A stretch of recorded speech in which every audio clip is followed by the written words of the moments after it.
ఏం బాబాయ్? ఏం సతీష్, ఈ మధ్య అజయ్ కనిపించడం లేదు. వాడి పరిస్థితి ఏం బాగాలేదులే బాబాయ్. ఏమైందిరా? లవ్ మ్యారేజ్ చేసుకున్నాడు కదా. అవును, అది అందరికీ తెలిసిందే కదా. అజయ్కి వాడి భార్యకి సరిగ్గా అండర్స్టాండింగ్ లేక విడిపోవాలనుకుంటున్నారు బాబాయ్. సరే, వానికి కాల్ చేసి రమ్మని చెప్పు. హలో అజయ్.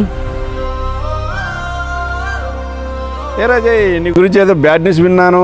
నిజమే బాబాయ్, పెళ్లికి ముందు తను ఉన్నట్లు ఇప్పుడు ఉండటం లేదు బాబాయ్.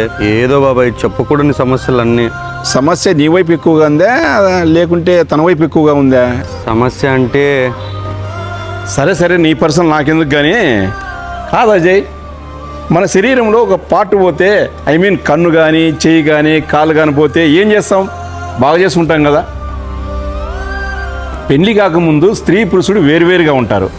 పెళ్ళైనాక ఇద్దరు ఒకటైనప్పుడు రెండు శరీరాలు ఒక శరీరంగానే ఉండాలరా. మానసికంగా చెప్పాలంటే స్త్రీకి భూదేవంత ఓర్పు ఉంటుందంటారు. అది కాదు, మగానికి సముద్రం అంత ఓర్పు ఉండాలరా.